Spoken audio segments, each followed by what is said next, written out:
দিয়েছিলেন যে অর্জুন, তুমি যেমন আমার চোখের সামনে আমার ছেলে ভীষ্মদেবকে মারলে, আমি গঙ্গা আমার পুত্র ভীষ্মকে তুমি মেরেছ, আমি গঙ্গা হয়ে তোমাকে অভিশাপ দিচ্ছি, একদিন ছেলের হাতে তোমাকেও মরতে হবে। আচ্ছা এবার তুমি বলো কৃষ্ণ, মা গঙ্গার দেওয়া অভিশাপটা কি সত্যি হলো? আমাকে কি মারতে পেরেছে কেউ? আমার তো কোনো ছেলেই নেই, সব তো কুরুক্ষেত্রের যুদ্ধে শেষ হয়ে গেছে। বাকি যে ছেলেটা ছিল অশ্বত্থামা ভুল করে পঞ্চপাণ্ডব মনে করে দ্রৌপদীর 5টা ছেলের মাথা কেটে নিয়ে চলে গিয়েছিলেন অশ্বত্থামা। তাহলে মা গঙ্গা বলেছিল আমার ছেলে নাকি আমাকে মারবে, তা আমার তো ছেলেই নেই, তাহলে অভিশাপটা মিথ্যে হলো না? অন্তর্যামী ভগবান চিন্তা করলেন, আচ্ছা তাহলে অর্জুন আজকে সব কাজ ছেড়ে দিয়ে তোমার অহংকারটাকে চূর্ণ করতে হবে।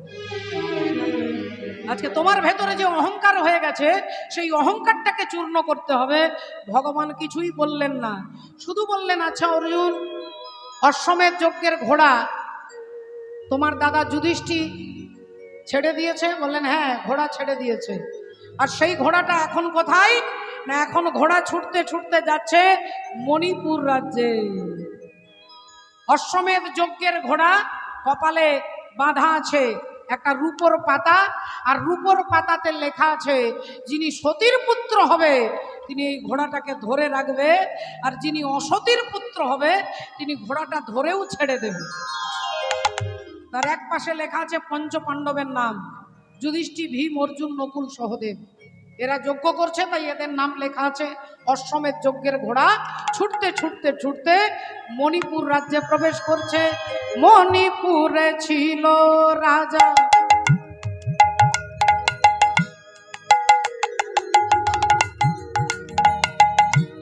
মণিপুরে ছিল রাজা, বব্রুবাহন নাম, বব্রুবাহন নাম, বব্রুবাহন নাম।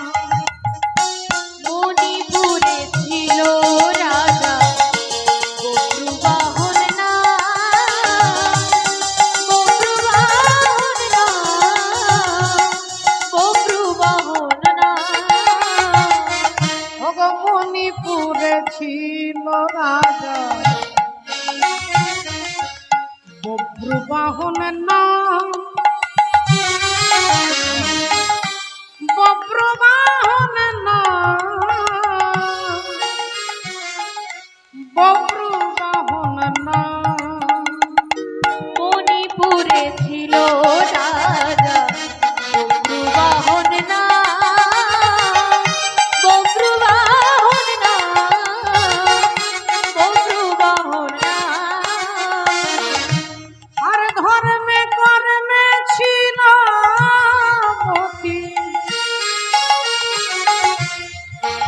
অতি গুণবান, অতি গুণবান, অতি গুণবান। মণিপুরে ছিল রাজা, বব্রুবাহন নাম,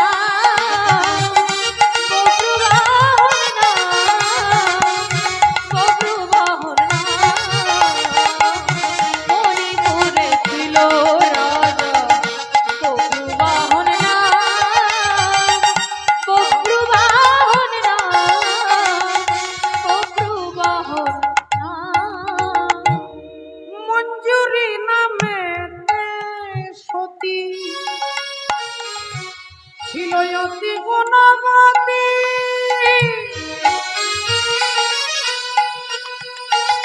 তারা দুজনেতে মিলে করে গোবিন্দ চরণে ভক্তি, দুজনেতে মিলে করে গোবিন্দেতে ভক্তি, গোবিন্দেতে ভক্তি। বলি হরি হরি হরি বলে, হরি হরি হরি বলে, বলি হরি হরি হরি বলে, হরি হরি হরি বলে বলি দিবারি রাতি কেঁদে কেঁদে হরি হরি হরি হরি বলে দিবারাত্রি কেঁদে কেঁদে বলি হা কৃষ্ণ গোবিন্দ বলে দিবারাত্রি কেঁদে কেঁদে ওগো হা কৃষ্ণ গোবিন্দ বলে দিবারাত্রি কেঁদে কেঁদে হা কৃষ্ণ গোবিন্দ বলে দিবারাত্রি কেঁদে কেঁদে হা কৃষ্ণ গোবিন্দ বলে দিবারাত্রি কেঁদে কেঁদে বলি দিবারাতি হরি বলে। ভগবান সব সইতে পারে বাবা। ভগবানের পক্ষে দুটো জিনিস সহ্য করা খুব কঠিন, এক হচ্ছে ভক্তের কান্না আর এক হচ্ছে জীবের অহংকার। তিনি অহংকার সহ্য করতে পারেন না, আর ভক্ত কাঁদলে ভগবান সইতে পারেন না। মা ভক্তের চোখের জল ভগবান পারেন না সইতে, আর কেউ অহংকার করলে ভগবান পারেন না। প্রমাণ বলবেন? প্রমাণ মহাভারত দেখাচ্ছে। কুরুক্ষেত্রের যুদ্ধ শেষ করে ভীম আর অর্জুন দুজনেই রাস্তা দিয়ে হাঁটতে হাঁটতে যাচ্ছে, কিন্তু চুপচাপ যাচ্ছে না। ভীম তার নিজের প্রশংসা করছে। ভীম অর্জুনকে বলছে, অর্জুন তুমি নিশ্চয়ই জানো যে আমারই জন্য কুরুক্ষেত্রের যুদ্ধে জিতেছ। অর্জুন তখন বললে, না না না না দাদা, কি বলছো তুমি? আরে আমার জন্য জিতেছে। অর্জুন বলে আমার জন্য জিতেছে। ভীম বলে আমার জন্য জিতেছে। ভীম বলে আমি এতজনকে মেরেছি। অর্জুন বলে আমি তোমার থেকে বেশি জনকে মেরেছি। নিজের ট্যালেন্টের কথা নিজের প্রশংসা করতে করতে যাচ্ছে। অহংকার আমাদের ভেতরে কখন প্রবেশ করে? না যখন আপনি আপনার সুনাম শুনবেন। বাবা আপনি যখন প্রশংসা আপনার কান দিয়ে শুনবেন, ওই কান দিয়েই ভেতরে অহংকার প্রবেশ করবে। আপনি ভালো গান করেন, আপনি ভালো নাচ করেন, আপনি ভালো আবৃত্তি করেন, আপনি ভালো কবিতা করেন, এই যে প্রশংসা যখনই শুনবেন, এই কান দুটো দিয়েই আগে আপনার ভেতরে অহংকার প্রবেশ করবে। তাই অর্জুন বলছে আমার জন্য জিতেছে, ভীম বলছে আমার জন্য জিতেছে। দুজনেই আত্মপ্রশংসা করতে করতে রাস্তা দিয়ে যাচ্ছে, আর হঠাৎ শুনতে পেলেন কে যেন খিলখিল করে হাসছে। চমকে উঠলেন ভীম, ভাই অর্জুন দেখ তো কে হাসছে। অর্জুন অগ্নি সামনে পেছনে ডাইনে বামে চারিদিকে তাকিয়ে দেখছে, কেউ কোথাও নেই। হঠাৎ ওপর দিকে তাকিয়ে দেখছে একটা কাটা মাথা খিলখিল করে হাসছে। আর ওই কাটা মাথাটাকে যেই দেখেছে, অমনি অর্জুন বলছে, দাদা দেখো, ওই দেখো তোমার মাথার উপরে একটা রাক্ষসের কাটা মাথা। সঙ্গে সঙ্গে ভীম ৮০ মনের গদাটা তুলেছে, আর গদাটা তুলে গদাটাকে ঘোরাচ্ছে আর বলছে, তবে রে বেটা, এক্ষুনি তোকে মেরে শেষ করে ফেলবো, দাঁড়া।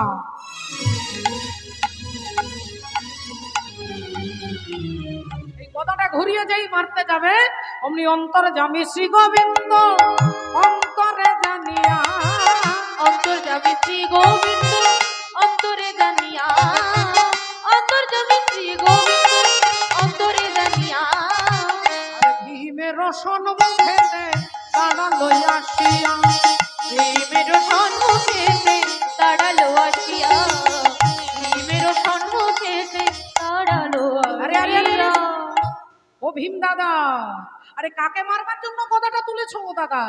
কাকে মারবে তুমি? ভীম বললেন, আগে আগে কৃষ্ণ তুমি আমার হাতটা ছাড়ো, আমি আগে ওই রাক্ষসের কাটা মাথাটাকে মারবো, তারপরে তোমার সঙ্গে কথা বলবো, ছাড়ো আমার হাত। ভগবান বললেন, ভীম দাদা, যাকে মারবার জন্য গদাটা ঘোরাচ্ছ, আগে আমার কথাটা শোনো। না না না, আগে ওকে মারবো তারপরে তোমার কথা শুনবো। বলে আমার কথা না শুনলে পরে কিন্তু পস্তাতে হবে তোমাকে। যাকে মারবার জন্য গদাটা তুলেছ সে সম্পর্কে হয় তোমার নাতি, যে তোমার বংশে দেবে বাতি, তোমার নাতি। ভীম বললেন ভগবানের দিকে তাকিয়ে, তুমি এই মুহূর্তে আমার সঙ্গে কি এখন ইয়ার্কি করছো? এটা কি ইয়ার্কি করবার সময়? আমার সঙ্গে তুমি রসিকতা করছো? একটা রাক্ষস, একটা রাক্ষসের কাটা মাথা, সে কিনা হবে আমার নাতি?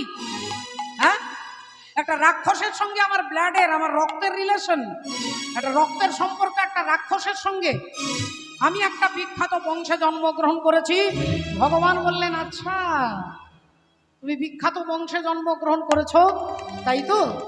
ওই কাটা মাথাটাও তোমারই বংশে জন্মগ্রহণ করেছে, আর তোমার বংশের নাম সৌভাগ্যবশত যার নাম হচ্ছে চন্দ্রবংশ। আর চন্দ্রবংশের প্রথম পুরুষ হচ্ছে পরমাত্মা ভগবান শ্রী বিষ্ণু। বিষ্ণুর নাভি থেকে সৃষ্টি হলো ব্রহ্মা, ব্রহ্মার পুত্র অত্রি, অত্রির পুত্র সোম, সোমের পুত্র বুধ, বুধের পুত্র পুরুরুবা, পুরুরুবার পুত্র আয়ুষ, আয়ুষের পুত্র নহুষ, নহুষের পুত্র যজাতি, যজাতির পুত্র যদু, যদুর পুত্র পুরু, পুরুর পুত্র জন্মেঞ্জয়, জন্মেঞ্জয় পুত্র প্রচিষ্যান, প্রচিষ্যানের পুত্র মনুষ্য, মনুষ্যের পুত্র চারুপদ, চারুপদের পুত্র শুদ্ধু, শুদ্ধুর পুত্র বহুগব, বহুগবের পুত্র সংজাতি, সংজাতির পুত্র অসংজাতি, অসংজাতির পুত্র রুদ্রাস, রুদ্রাসের পুত্র ঋতেশু, ঋতেশুর পুত্র রস্তিনব, রস্তিনবের পুত্র রেভি, রেভির পুত্র দুষ্মন্ত, দুষ্মন্তের পুত্র ভরত, ভরতের পুত্র ইক্ষু, ইক্ষুর পুত্র সংবরণ, সংবরণের পুত্র সুধনু, সুধনুর পুত্র সুহত্র, সুহত্রের পুত্র চবন, চবনের পুত্র কৃতি, কৃতির পুত্র উপরিচর বসু, উপরিচর বসুর পুত্র জরাসন্ধ, জরাসন্ধের পুত্র সহদেব, সহদেবের পুত্র সোমাপি, সোমাপির পুত্র কুকু, কুকুর পুত্র জন্নু, জন্নুর পুত্র সুরথ, সুরথের পুত্র বিদুরথ, বিদুরথের পুত্র রাধিক, রাধিকের পুত্র অযুতায়ু, অযুতায়ুর পুত্র অক্রধন, অক্রধনের পুত্র দেবতিথি, দেবতিথির পুত্র ঋক, ঋকের পুত্র দিলীপ, দিলীপের পুত্র প্রদীপ, প্রদীপের পুত্র শান্তনু, শান্তনুর পুত্র বিচিত্র বীর্য, বিচিত্র বীর্যের পুত্র পাণ্ডু, পাণ্ডুর পুত্র তুমি ভীম, তোমার ছেলের নাম ঘটোৎকচ, আর ঘটোৎকচের ছেলে যার নাম হলো বর্বরী। নিতাই গৌর হরি হরি বল। যেই বলেছে যে কাটা মাথাটা তোমার ছেলে ঘটোৎকচের ছেলে বর্বরিক, অমনি ভীমের হাত থেকে গদাটা ধড়াম করে মাটিতে। ভীম সঙ্গে সঙ্গে ভগবানের দিকে তাকিয়ে বলছে, কৃষ্ণ, যে আমার নাতি, যে আমার বংশে দেবে বাতি, তার হাত নেই, তার পা নেই, তার গোটা ধড়টা নেই, শুধু মুন্ডটাকে দেখতে পাচ্ছি কেন? ভগবান বললেন, এই ইতিহাস জানতে গেলে যেতে হবে কুরুক্ষেত্রের যেদিন শুরু, কুরুক্ষেত্রের যুদ্ধ যেদিন শুরু, সেদিন তোমার নাতি বর্বরিক একটা ভাঙা রথে বসে ভগবানের নাম গাইতে গাইতে যাচ্ছেন। বর্বরিক যাচ্ছেন ভগবানের নাম গাইতে গাইতে, হরি বল হরে কৃষ্ণ। তাই তিনি যাচ্ছেন নাম গাইতে গাইতে, আমরাও একটু যাব ভগবানের ভজন করতে করতে। বর্বরিক যাচ্ছেন ভাঙা রথে বসে, যুদ্ধ করতে যাচ্ছে কিন্তু ভগবানের নাম গাইতে গাইতে।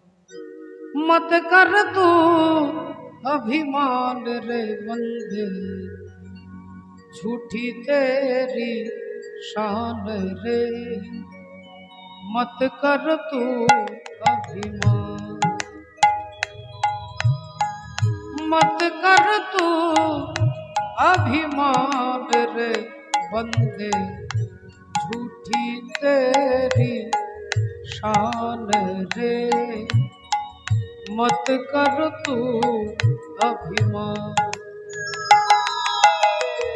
मत कर तू अभिमान रे बंदे, झूठी तेरी शान रे, मत कर तू अभिमान। हरि बोल।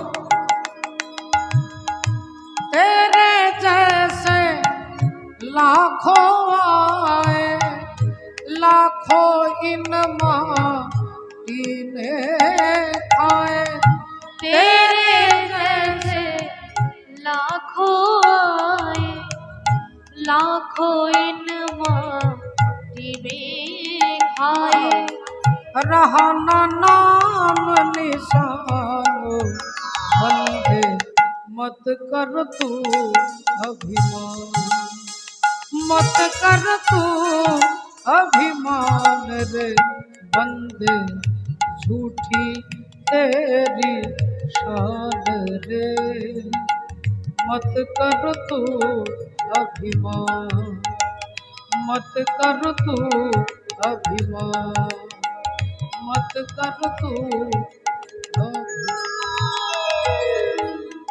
এখন রথে চেপে ভাঙা রথে বসে বর্বরিক ভগবানের নাম করতে করতে যাচ্ছেন। আর আপনারা সকলে জানেন যে হরি নামে, হরি নামে ভগবান হরি এরকম করে দাঁড়িয়েছে, দাঁড়াও দাঁড়াও দাঁড়াও ছেলে, এই যে কি নাম তোমার? আগে প্রভু আমার নাম বর্বরী। কোথায় যাচ্ছ? আগে দয়াময় আমি যাচ্ছি কুরুক্ষেত্রের যুদ্ধে। কুরুক্ষেত্রের যুদ্ধে যাচ্ছ? যুদ্ধ দেখতে যাচ্ছ না যুদ্ধ করতে যাচ্ছ?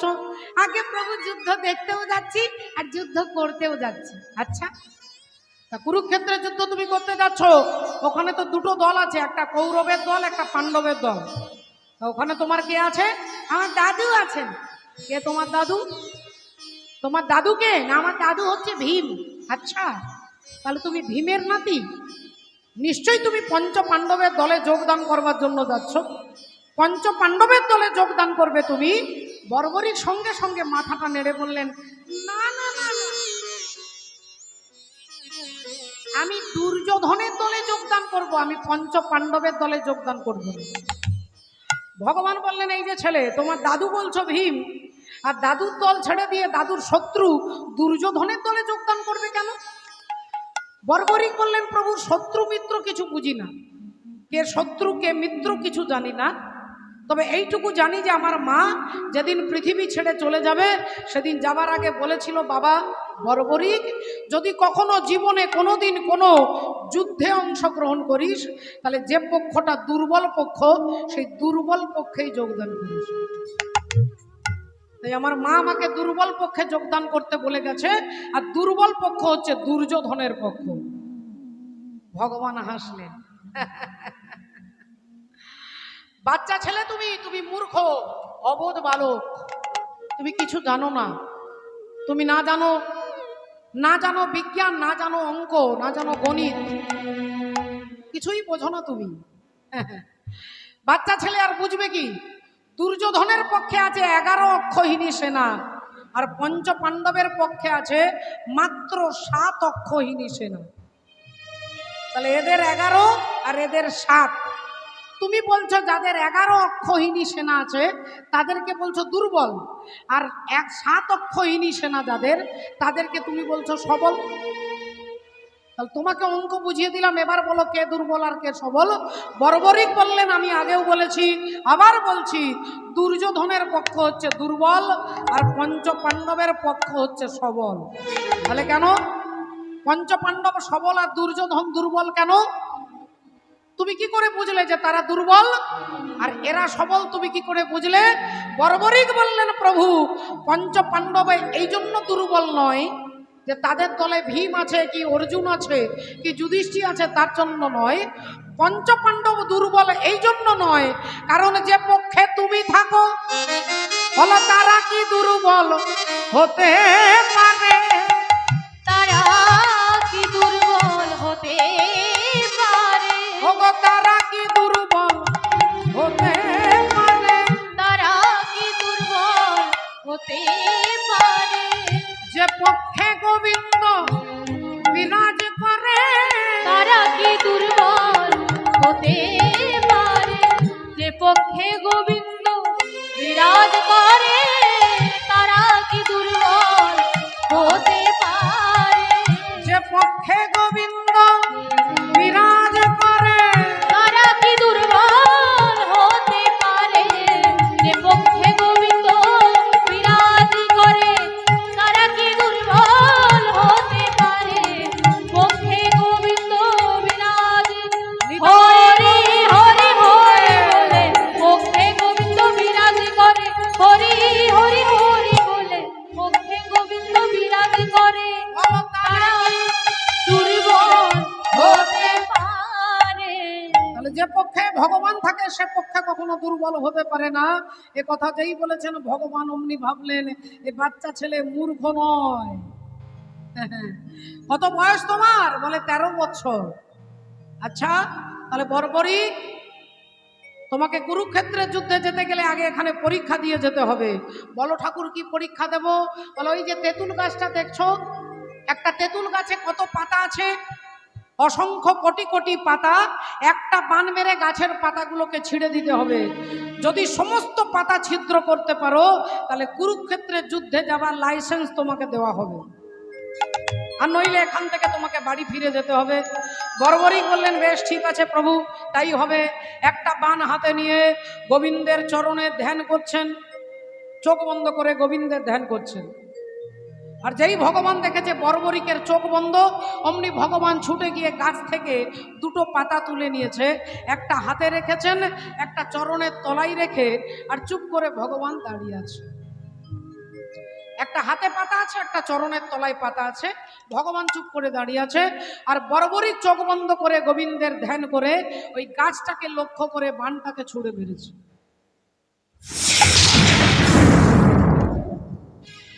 যেই বানটা ছুঁড়ে মেরেছে, গাছে যত পাতা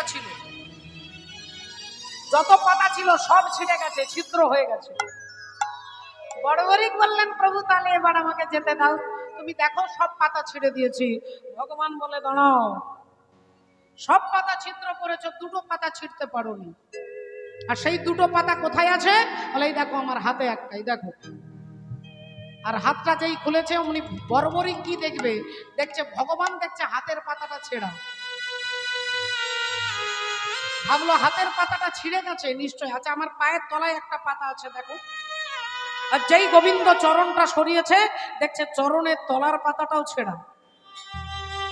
এবার ভগবান চিন্তা করছে যে আমি যাকে হাতে রেখেছি, আমি যাকে পায়ের তলায় রেখেছি, তাকে যদি এ বিনাশ করে দেয়, তাহলে এ যদি দুর্যোধনের দলে যায়, এর হাত থেকে তো আমি পঞ্চপাণ্ডবকে বাঁচাতে পারবো না। এর হাত থেকে তো আমি পঞ্চপাণ্ডবকে বাঁচাতে পারবো না। আর পরিত্রাণায় সাধু নামে বিনাশায় চ দুষ্কৃতম আমি বলেছি, তাহলে আমার ভক্তকে রক্ষা করবার দায়িত্ব আমার। আর তখনই ভগবান বললেন, বর্বরিক, আগে আমার সঙ্গে তোমাকে যুদ্ধ করতে হবে। আর যেই বলেছে আমার সঙ্গে যুদ্ধ করতে হবে, বর্বরিকের কি আনন্দ! ওগো না চাহিলে যারে পাওয়া যায়, না চাহিলে যারে পাওয়া যায়, তে আগিলে আসে হাতে, দিবসে যে ধন হারাইছি আমি, পেয়েছি আধার রাতে। না চাহিলে যারে পাওয়া যায়, ওগো না চাহিলে যারে পাওয়া যায়, তে আগিলে আসে হাতে, দিবসে যে ধন হারাইছি আমি, পেয়েছি আধার রাতে। না চাহিলে যারে পাওয়া যায়, না দেখিবে যারে পরশিবে না গো, তারি প্রাণে প্রাণ মেলে দিয়ে জাগো, জাগো, জাগো। তারাই তারাই রবে তারি বাণী, কুসুমে ফুটিবে প্রাতে। না চাহিলে যারে পাওয়া যায়, ওগো না চাহিলে যারে পাওয়া যায়, না চাহিলে যারে পাওয়া যায়। বর্বরিকে চোখ দিয়ে দরদর করে জল পড়েছে, অন্তরে আনন্দ। কেন? বর্বরিক ভাবছে আমি দুর্যোধনের দলে যে এই জন্য যেতে চেয়েছি, যাতে আমি কোনো ভক্তের হাতে মরতে পারি। হয় ভক্ত যুধিষ্ঠির হাতে মরতাম, নইলে ভক্ত ভীমের হাতে, নইলে ভক্ত অর্জুনের হাতে। ভক্তের হাতে মরবার জন্য আমি দুর্যোধনের দলে যেতে চেয়েছি, কিন্তু আমার ভাগ্য এতই সুপ্রসন্ন যে আমি ভগবানের হাতে মরতে পারবো, আমি ভগবানের হাতে মরতে পারবো। অন্তরটা আনন্দে ভরে যাচ্ছে, চোখের জল মুছে নিয়ে বর্বরিক বললেন, বেশ, তাহলে তোমার সঙ্গে আজকে আমি যুদ্ধ করতে রাজি আছি, তোমার সঙ্গে যুদ্ধ করতে আমি রাজি আছি। ভগবান সুদর্শন চক্রটাকে বলছে, যাও ওর দেহ থেকে মুন্ডটাকে আলাদা করে দাও।